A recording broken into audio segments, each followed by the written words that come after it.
TinaGale here, and today I thought I would do another Freaky Fast Friday challenge. This is a very popular challenge with my subscribers. I talk about it a lot because it's one of my favorite. I think it is my favorite. It is my favorite challenge. It's just fun, it's quick, and so I have turned on the camera several times and kind of explained my thought process for how I pick my pattern papers for the dimensions, and so I thought I would try to do that again today. I have the day off, so I am trying to film just a whole bunch of videos, and then we'll see how long it takes me to get them edited and uploaded.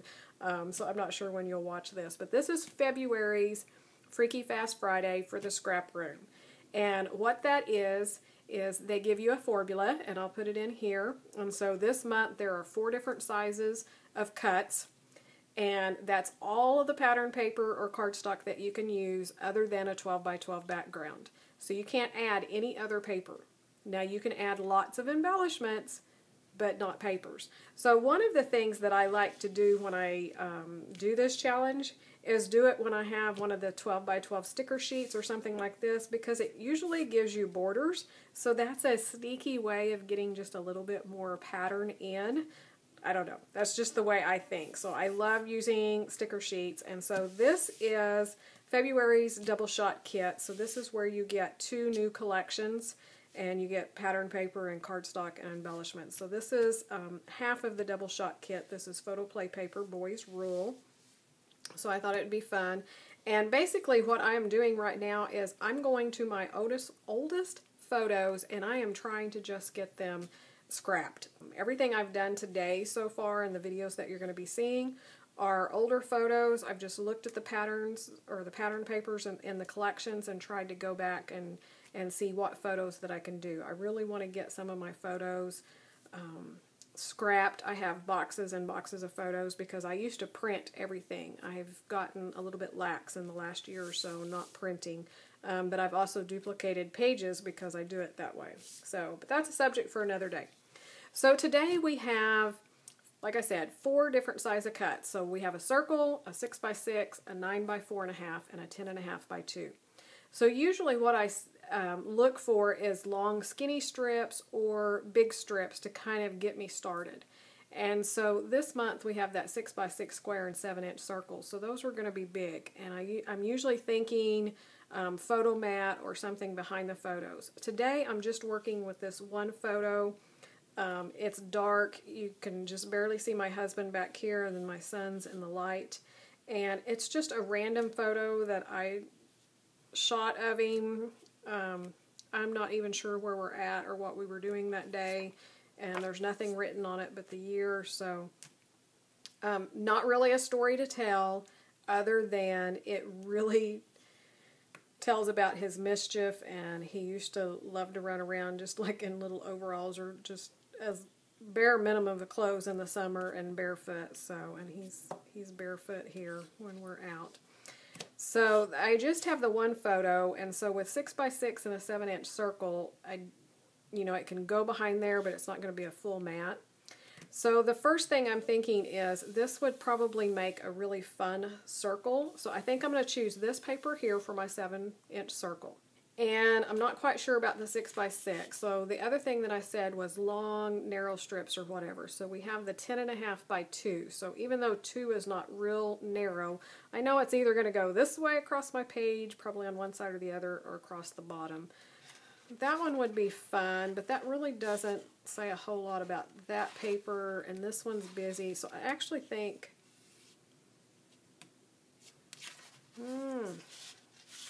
actually I may do this because it's,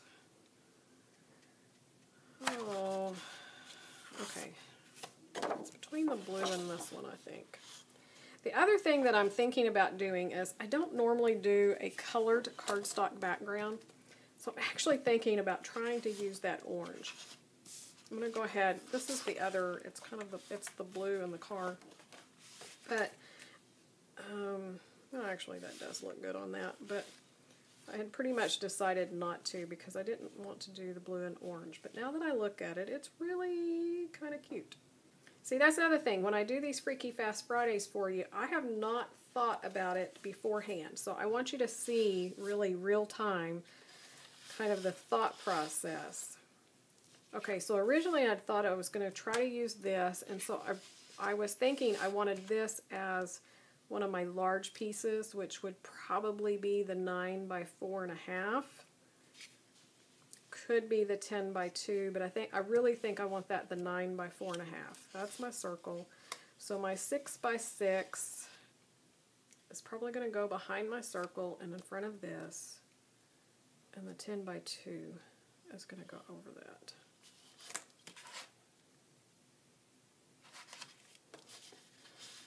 So if I did a long narrow strip of that, and then it's my 9 by 4, and then did my 6 by 6 maybe of that, but that's two busy prints next to each other if I put that with my circle. So I don't really think I care for that.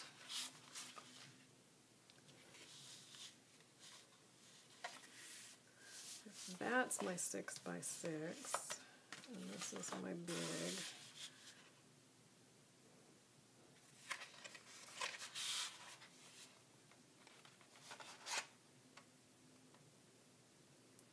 So the big question would probably be, it's between these. So one of them is going to be 10.5 by 2, and one's going to be 9 by 4.5.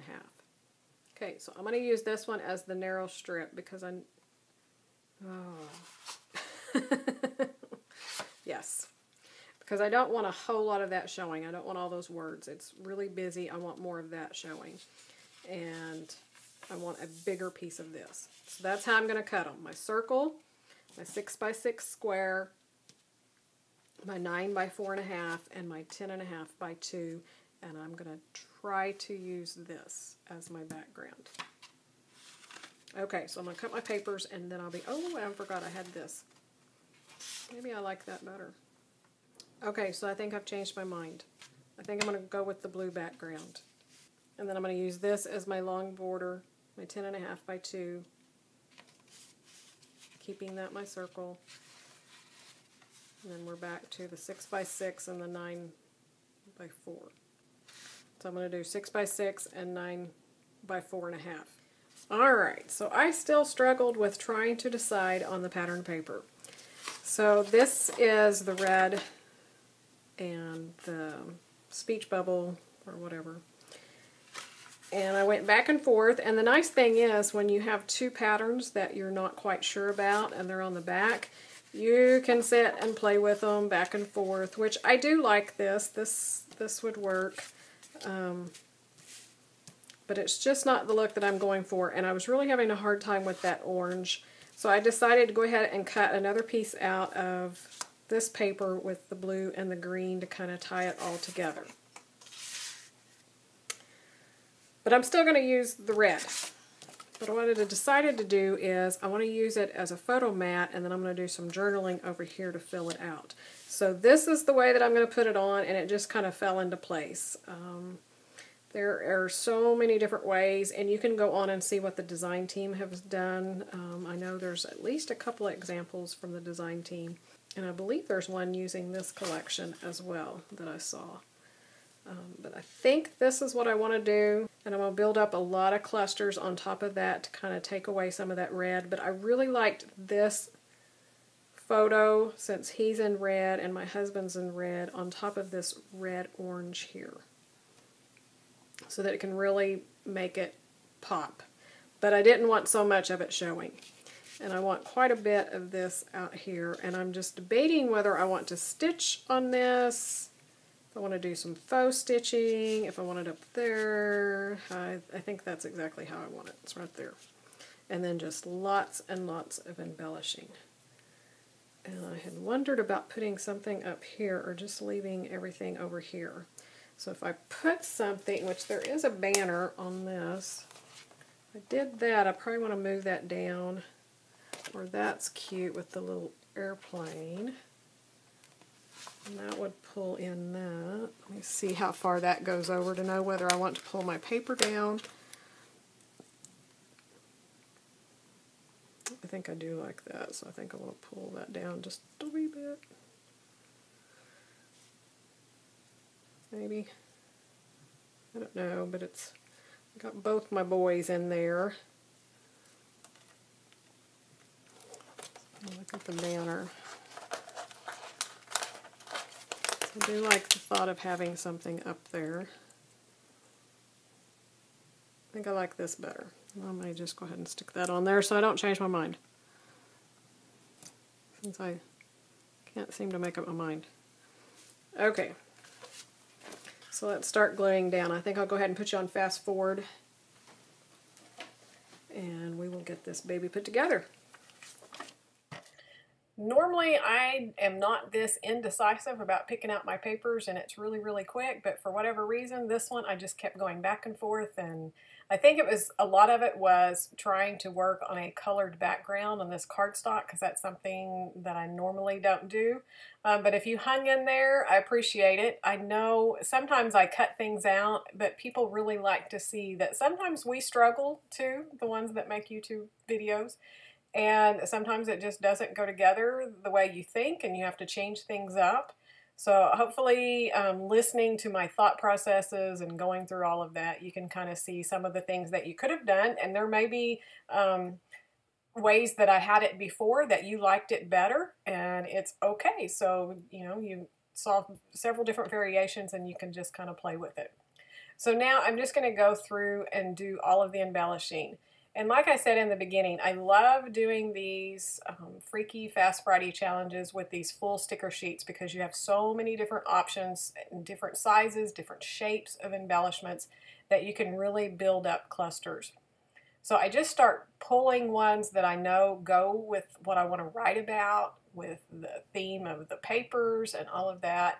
And I loved this little camera, and you saw me kind of flipping it back and forth. I'm not sure which direction. I actually think it's supposed to lay over on its side, but I needed it to go up taller, so that's the way I did it.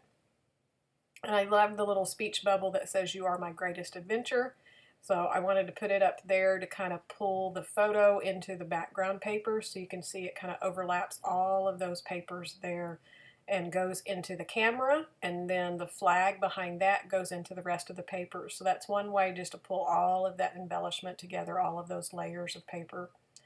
And I'm pop dotting up several of those items. I pop dotted up the flag part of the flag, but not the pole, and this little truck down here. And I just put the little banner that said "Little Man of Mischief" out behind it, and I pop dotted it up as well. And I loved this ampersand, and it had the striped against the polka dots, so I just thought that was really cute. I love putting stripes and polka dots together. And also, the sticker sheet had that long blue and white diagonal stripe, and I stuck it over on the left-hand side and just put one more layer behind those long pieces. And when I did that, I really, really liked it, because I feel like that white from that blue and white stripe really brings your eye across to the polka dots, and then that big white circle on the background. So I felt like it just kind of married all of those layers together as well. The rest of it is just finding as many things as I can to layer up. So there was this striped flag banner sticker, and it brought all those colors from the white circle together, and so I just tucked it up underneath that camera and that speech bubble. And then there was all of these stickers, these circles that had words on them, and I didn't necessarily want the words, but I loved the colors, and so I play with those and find 3 different spots to add those circles in, just to bring the color on around. I wanted some orange up there at the top, so I used that one. And since I had the yellow in the camera, I wanted to bring it down to the bottom. And then I'm taking my pen, of course. I've been doing this a lot. Again, just outlining. It's the same thing as kind of inking your papers, just gives a little bit of separation between the layers. And I really like doing it. I really thought about stitching on this layout. I wanted to stitch around the circle, but since I'm on such time constraints, I'm just really trying to scrap as quickly as I can, but I don't want to sacrifice the layers and the really detailed looks and my style of scrapbooking. So doing the pen is just a quicker way of doing that. I also outlined these little stars that I put on because they were a little bit lost with the busy background papers, but just adding that little bit of outline really made them pop. Even though I don't remember the photos, where they were taken, what we were doing, they definitely bring back memories of the way he was as a kid. And so those were the things that I wanted to talk about on the journaling and why I wanted to scrap this photo. And once I get the journaling on there, that's going to finish this layout. I hope you enjoyed it, and I'll have one more layout using this collection. I'm going to take everything that I have left over and pull together another layout of my son. Come back and check it out, and until then, I will talk to you later. Bye-bye.